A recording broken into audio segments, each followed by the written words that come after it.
স্বামী কখনোই আপন হয় না। যারা স্বামী এবং বউ নিয়ে এত জ্ঞান দেন, 100% গ্যারান্টি তারা হয় দুজনে একা থাকেন অথবা আলাদা থাকেন। শ্বশুর শাশুড়ি নিয়ে যদি থাকতো তাহলে স্বামী কখনো বউ বউ করতো না। কথাগুলো শুনতে খারাপ লাগলেও এটাই সত্য। এটার একটা ছোট্ট উদাহরণ আপনাদের সাথে শেয়ার করব আজকে। আমার স্বামীও আগে শুধু বউ বউ করতো। আমরা দুজন তখন আলাদা থাকতাম। আমি যেটা বলতাম সেটাই শুনতো। তার মানে ভাববেন না আমার স্বামীকে আমি বশ করেছি। এটার কারণ আমাদের ভিতর কথা বলার মতো তৃতীয় জন ছিল না। ঠিক তার কিছুদিন পরে তার বাড়ির লোক আমাদের সাথে থাকা শুরু করলো। তখন তার মন থেকে আমার জন্য দয়া মায়া হারিয়ে গেল। একটা ঘটনা বলি আপনাদেরকে। আমি যখন ভীষণ অসুস্থ ছিলাম, আমি বেশি হাঁটাহাঁটি করলে আর ভারী কাজ করলে আমার প্রচুর শ্বাসকষ্ট হতো। মাঝে মাঝে সেন্সলেস হয়ে পড়তাম। তাছাড়া কোমরের ব্যথাটাও ছিল। কোমরের ব্যথাটা এতটাই ছিল, দাঁড়িয়ে ঠিকভাবে রান্নাবান্না করতেই পারতাম না, হাঁটা চলাও ঠিকভাবে করতে পারতাম না। আজ প্রায় 28 দিনের মতো অসুস্থ। ঠিক এই সময় বিছানা থেকে উঠতেই পারতাম না।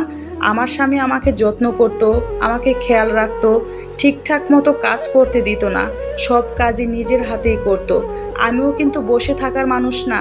আমি যতটুকু পারতাম বসে বসে করার চেষ্টা করতাম। সবজি কাটা বাটা এগুলো করে দিতাম, তাতে তার যেন একটু কষ্ট কম হয়। তাছাড়া সে যে কাজ করতো সেটা আমারও খুব খারাপ লাগতো, কিন্তু কিছু করার ছিল না। বেশ কিছুদিন হলো আমার স্বামী পরিবারের লোক এসেছে, আমাদের বাসায় কয়েক মাস থাকবে।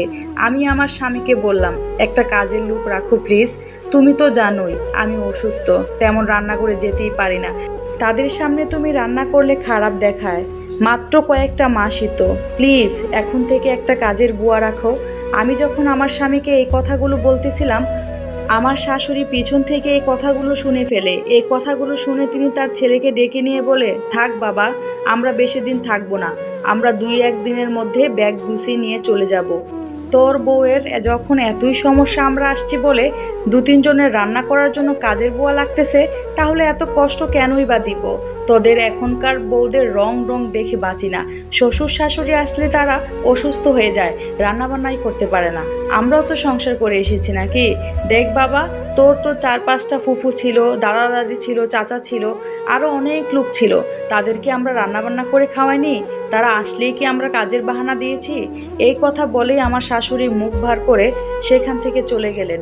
এই কথাগুলো শুনে আমার স্বামী আমাকে বলে, দেখো সুমি, কয়েকটা মাসই তো, প্লিজ এখন তোমার কাজের লোক লাগবে না। এখন আমার কাছে বেশি টাকা পয়সাও নেই। এটা একদমই আমার লস প্রজেক্ট মনে হচ্ছে। তুমিও তো এখন একটু কাজ করতে পারো, একা একা একটু চেষ্টা করে দেখো। চেষ্টা করলেই তো পারবে।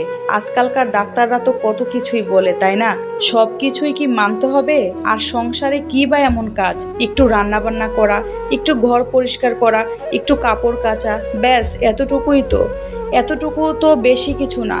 তার কথা শুনে আমি স্তব্ধ হয়ে গেলাম। এখন আমার ভাবতেই অবাক লাগে, এটাই আমার স্বামী, যে আমি অসুস্থ হলে একটা কাজও করতে দিত না, চিন্তা করত আমার বউ অসুস্থ হয়ে যাবে।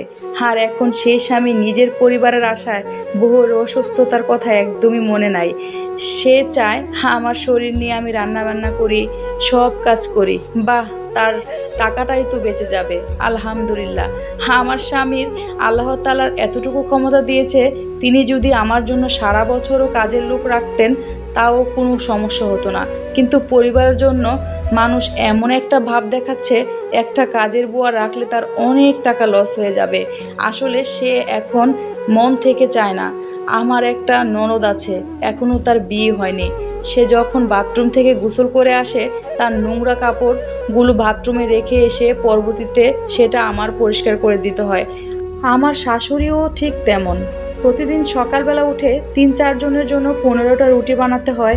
কেউ রুটি খাবে, কেউ পরোটা খাবে, কেউ আবার লাল চা খাবে, কেউ আবার ডিম পোস্ট খাবে, কেউ আবার আলু ভাজি দিয়ে খাবে। আর এরকম করে আমার সকালটা পার হয়ে যেত। আবার দুপুরে রান্নাবান্না তো আছেই। এখন আপনারা অনেকেই বলতে পারেন, সংসার করছেন, বউ হয়েছেন, কাজ কি করবেন না? আমি বলবো, আমি অবশ্যই কাজ করব। এটা আমার দায়িত্বের ভিতরেই পড়ে। তবে এত অসুস্থতার ভিতরে এত কাজ করা কি আমার পক্ষে সম্ভব? যেখানে আমার হাঁটাচলা করতে অসুবিধা হয়ে যায়, ননস্টপ কাজ করার জন্য আমার শরীরটা অনেক খারাপ। আমি যে আমার স্বামীকে বলবো আমার বাবার বাড়িতে রেখে আসার জন্য, তবে এটাও আবার ভাবি এখনকার মানুষ কি চেঞ্জ হয়ে যায় বলা তো যায় না, সেই ভয়েও কিছু বলতে পারি না। এখন থেকে ভাবছি স্বামীর মন রক্ষার জন্য হলেও এখন থেকে সব কাজ করব, শরীরের কোনো খেয়ালই রাখবো না। আমি অসুস্থ হব, এতে আমার স্বামী তো খুশি হবে।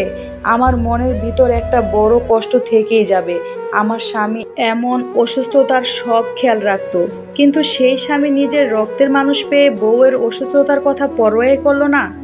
একটা পুরুষ যখন তার পরিবারের কাছে পেয়ে যায়, তখন তার পরিবার তার জীবনে সব কিছু হয়ে যায়। আমরা তো পরের বাড়ির মেয়ে, হ্যাঁ, আমাদের প্রয়োজন তো তখনই হবে যখন তাদের প্রয়োজন হবে। ঘটনাটি একটি আপুর পাঠানো ছিলেন, তবে সব পরিবার কিন্তু এক না। আপুর জীবনে যেটা ঘটেছিলেন সেটাই আপু শেয়ার করেছিলেন, আমি ভিডিওর মাধ্যমে শেয়ার করলাম। ভিডিওটি ভালো লাগলে টাইমলাইনে রেখে দিতে পারেন। আজকের মতো এ পর্যন্তই। সবাই ভালো থাকবেন, সুস্থ থাকবেন।